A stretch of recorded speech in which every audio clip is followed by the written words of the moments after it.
What's up all you cool cats and shop rats? Welcome back to Rule Hard Garage. Today we are doing the second video in the series for DIY skate videos. This week we're going to talk about some alternative shooting techniques. Last week we talked a little bit about stationary shooting. If you're by yourself, prop it up on a tripod and start shooting. This week we're going to get a little bit more advanced with it. If you have a second person to help you, how you can instruct them to get the shots that you want to get, and some other techniques like follow filming and different stuff like that. So we're going to get into that, but first,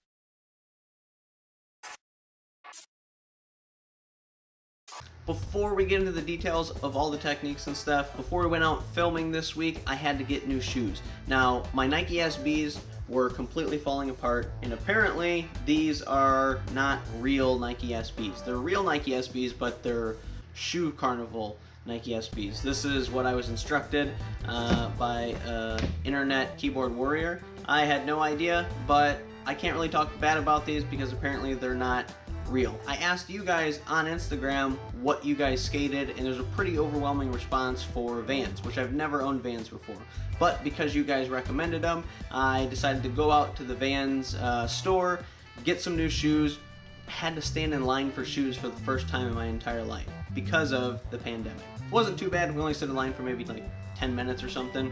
Once we got inside, found out there was a sale to where we could get 2 pairs of shoes for one. So I bought a pair of Sk8 Hi Pros, and Lindsay got a pair of the Sk8 Hi boots. The cool thing about the Sk8 Hi Pros is the insole's got a bunch of cushion in them, way more cushion than these Nikes, and apparently more than the regular Vans.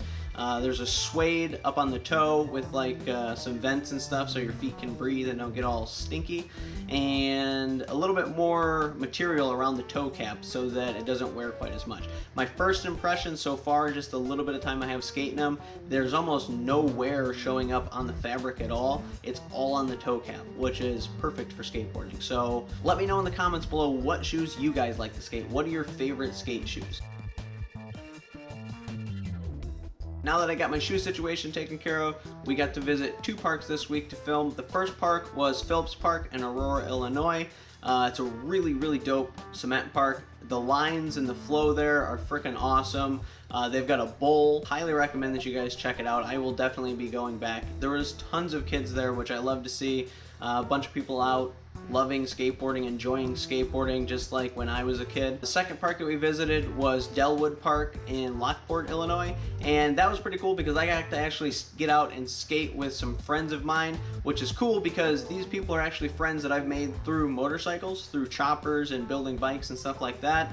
And actually one of the people is Colin, which his bike's right behind me. You might remember him being in some of the videos when I'm doing his exhaust, which we'll finish soon enough. But it was cool to get out with people who I know that I share common interest with, and to just hang out with a crew of dudes and skate and push each other and try new things. It was fun, and I cannot wait to do it again. Delwood Park was really cool. It's a metal park, which is very similar to the park that I grew up skating. The ramps are in way better condition there. Plus, it's on a cement pad, so it's nice and smooth. There's some pretty decent lines in it. We got to skate a little bit there. I definitely didn't land more tricks than I landed, but we had a lot of fun skating. So that's what it's all about. Whatever you want. It's just I haven't been able to follow film anybody in like since I used to skate. Should I do like some bullshit line? Whatever you want. Okay, let's see if I can get something going. We'll start off with a 50-50 up this thing. Up the box? Yeah.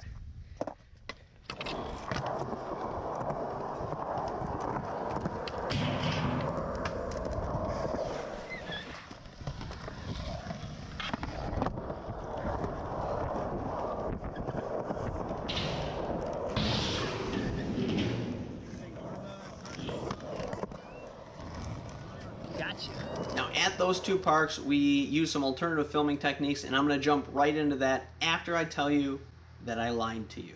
Last week when I said that most of the time I shoot at 60 frames per second, that is true. And all the footage that I shot this week was shot at 60 frames per second. I also said always lock your shutter speed if it's available to you.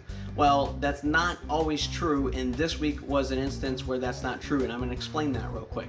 So I said always double your shutter speed for whatever your frame rate is. I was shooting at 60 frames per second. You would typically lock your shutter speed at 1/120th of a second. But this week, when I locked it in at 1/120th of a second, the image was way overexposed. Unfortunately, I didn't get a shot of that to show you what I mean, but overexposed is just too bright. The image was way too bright. And if you lock your shutter speed in, your camera is gonna have limited ways to compensate for that overexposed image, and it's just gonna look crappy. So, because the image was too bright, I knew that the camera wasn't gonna lower the shutter speed below 1/20th of a second. So in this case, it's okay to throw it in auto. Now, personally, I think that these images are a little underexposed and I would have liked them a little bit brighter. For the sake of keeping it simple, 60 frames per second, throw the shutter in auto and shoot away. So there's two different techniques that I'm going to talk about this week, and you can pick and choose either one of these based on the experience of the person who is filming you or your experience and how comfortable you are with the camera.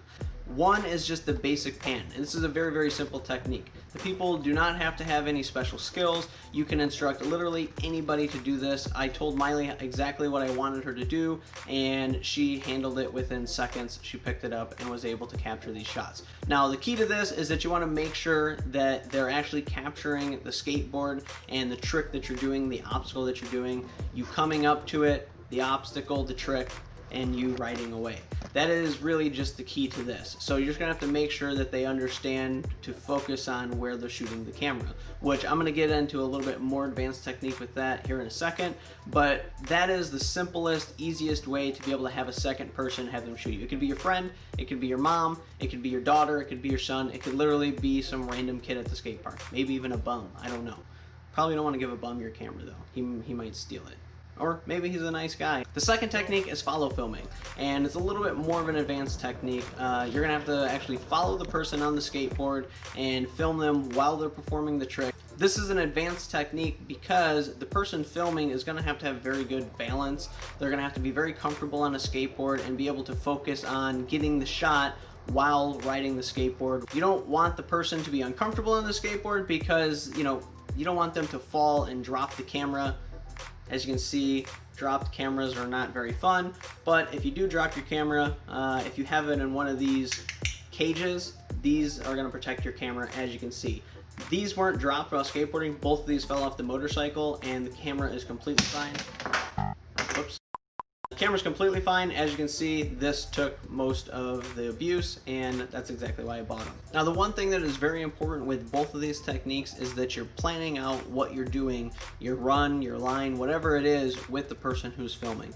That way, they're prepared to follow you. They know when to start the camera. They know when to shut the camera off. Now, Miley is very, very good at this. This is something that she likes to do and she enjoys doing, so it was very simple for me to instruct her what I wanted and plan out with her what I was going to do. Now, some people, maybe your mom or your dad, they're not going to be so keen on the techniques that you're trying to do, so you're going to have to be very specific about these things. Exactly what you want them to capture, exactly where your line's going to be, where you're going, what you're doing, when you want them to start the camera, when you want them to shut it off. You can come up with a signal, so a simple thumbs up or something like that, a cut, I don't know what you want to do. You don't want to be yelling back and forth across the skate park, is the camera on? Yes, what? You don't want to be that person. If you're going to film a complete line, you don't want them to try to shut the camera off, turn it back on, and miss the shot. You want to make sure you tell them, look, I'm going to this ramp, I'm going to this ramp, I'm going to come back, I'm going to go here. You want to place this person in the best possible spot. They're going to be able to get shots of all these obstacles, and you're going to actually be able to see the tricks that you're doing. Now, the same exact thing is true with follow filming. You're going to want to plan out with the person where you're going, what you're doing. You're going to find out if they're goofy, if they're regular footed, if they're switch, what trick they're doing, what side of the obstacle you're going to be on. Plan out where you're going, what you're doing. That way the shots are going to come out exactly how you want. You don't want to nail this trick one time and not get the shot because you were dicking around not knowing what you're doing. All right, so there's one more thing that you can do to really take your footage to another level. And this again applies to follow filming or even if you have someone stationary filming you with the pan technique. I'm gonna try to demonstrate this really quick. So this is the pan, okay? So let's say the GoPro is the obstacle. What you're gonna do is you're gonna film, and then the second the person gets close to jumping on, landing on the obstacle, or doing the trick, you're gonna drop in very, very close, follow them along, and then back out, right? So what you're trying to do is you're getting a full frame, a full image of them running up to the obstacle, and then because it's a super wide angle, when they jump onto the obstacle, you can pow, zoom in really close and pan them getting the trick and then back out again. I'm gonna roll the footage for that so you can see exactly what I'm talking about. Miley was doing this when I was doing the manuals on the box, and I was also doing this with Matt when he was on the rail. So if you watch, you can see we're following along. Here I come up to the box. When I ollie on the box, she's actually dropping down and getting much closer to me, lifts back up as I leave the ramp. This is something that's gonna add a little bit of steez to your footage. I was doing the same thing when I was with Matt. I'm filming him and I'm sort of getting his entire body in. As we get closer, boom, I drop in very, very close to him. But because it's such a wide angle, you can get in close and it just adds a really, really cool effect. It's not super important that you do that. When he was filming me, he wasn't doing that technique, but it still turned out really, really good. Just like skateboarding, there's no rules to how you should shoot the footage. So just try out different techniques, try out different shots, different angles, and just have fun with it.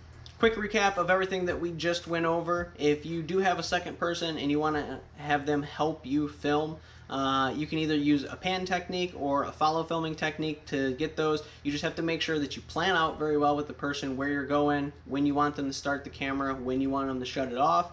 And you can also add in a little bit of steez to your footage by adding in techniques like dropping in real close to somebody and getting the trick. And both of those things apply with follow filming and the panning technique. If you follow me on Instagram, which you should, at rule_hard, you'll see the two edits that I did from these two different skate parks. Both of these were done on the GoPro editor. That is what I use for all of my Instagram edits. Both of these edits took me 10-15 minutes. I literally did them in the car. That is how easy and how simple it is. And that's why I think a GoPro is such a good camera. Because for the average person who doesn't want to buy a editing computer or can't afford an editing computer, doesn't have one yet, the GoPro gives you such flexibility to be able to shoot footage, edit footage, and get really cool edits without putting in a lot of work. That's all that we have for today. Hopefully you guys learned something. As always, please subscribe to the channel. Do not forget to hit the bell so you get all the notifications.